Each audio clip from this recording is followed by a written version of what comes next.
Yeah. Let's just get it done. All right, you tell us when we're ready to go. Okay, 5, 4, 3, 2.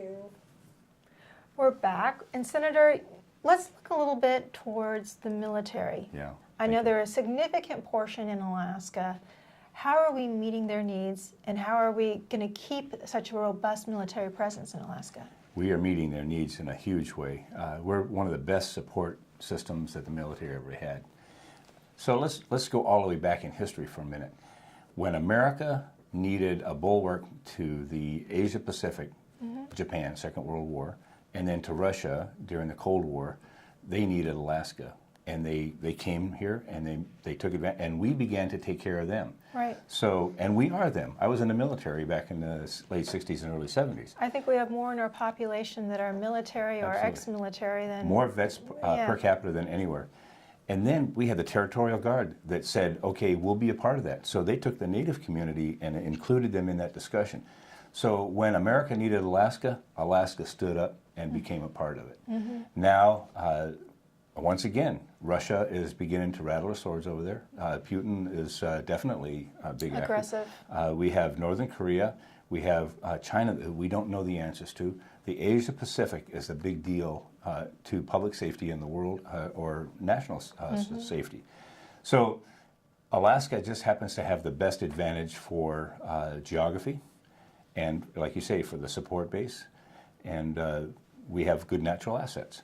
So the military right now is under the pressure of sequestration coming their way if Congress doesn't change the way they're doing things. And so I don't we have understand why that's happening at the exact same time we're looking at going to war. Isn't that something? It's amazing to me that Congress and a president are actually debating on war authorities while they're cutting the military significantly.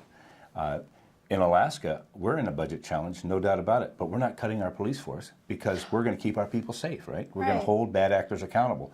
Well, America is part of keeping bad actors accountable, not only here, but we're deployed all over the world. Certainly, we should look out for America. This president was given foreign aid that would keep our military well equipped and well trained. And here he is given foreign aid. So I'd say we need to send a message to the nation. We're here, we're patriotic, we're willing to serve with you. And by the way, it's a benefit to Alaska, there's no doubt about it. But we have been a huge benefit to them, both by way of geography, by support, training area. Alaska significantly surrendered land for the military to train on in a big, big way. And I'd say good on them. So we're a part of America. We're a part of the national defense system. We'll have the missiles here. We have huge respect for the military. And to their credit, Anchorage and Fairbanks stood up to their military and gave them all the reasons why, both geographically, strategically, support base. I was so happy for Alaska standing up the way they did because they didn't say it's going to hurt our economy. They said we're here to help America. Right. Good on them. And so, on the other hand, the federal government is coming after us, whether it's EPA, Endangered Species Act. Just name the federal issues that are coming our way, turning our land into wilderness, taking our ability to produce off the table. It's absolutely tyrannical in many ways. So whether it's on the ocean or the land or in the air, our ability to produce has been significantly hampered by the federal government. So we have to stand up to it. And it's not us against the federal government, it's us against a tyrannical operational bureaucracy. I mean, it's just phenomenal. And this president has done nothing but inflame that. So I'm hoping that Congress will stand up to him. But it's also important for Alaska to stand up for itself. So some people say, well, we shouldn't be suing them. Well, if they break the law, hold them accountable. And they have broken the law time after time after time. There's a reason that we have that methodology available to us because that is the proper chain of command for getting these things resolved. How does it go for America to negotiate with ISIS? It hasn't worked very well. Now, I'm not going to compare our government to ISIS necessarily, but when you have a bully who is willing to take authority where they don't have that authority, you have to stand up to them. And we have the rule of law in America. We have our statehood compact, we have ANCSA, we have ANILCA, all the structures that we have for creating how we should produce off this land. And Congress and the President have reneged on those many, many times. It's time for us to stand up.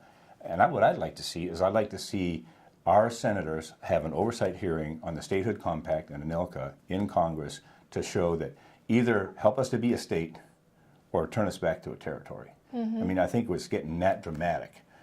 So I'd like to see the people of Alaska stand up for themselves. On the other hand, the federal government, we don't mind them having wilderness, just don't take our ability to produce away. And so we had a National Petroleum Reserve that was open to Alaska to work off of. They took half of it as wilderness characteristics, which means no access to that. Right. They took, ANWR has been a long time debate, but just recently they took the ability to take what had been productive leases in the, right off of Prudhoe Bay and took them off the table. Oil-rich things that they had already leased out. Now they're going to take them off. So it's just whether it's in southeast Alaska Tongass, whether it's on the North Slope, or whether it's a Bering Sea area where they literally took, through EPA, a huge chunk of producible land away from the state. I'd say we got to stand up to them. I hear you. We got to go take a break for weather. Stick with us. We'll be right back in just a moment. Claire? Did I end that in time? Yes,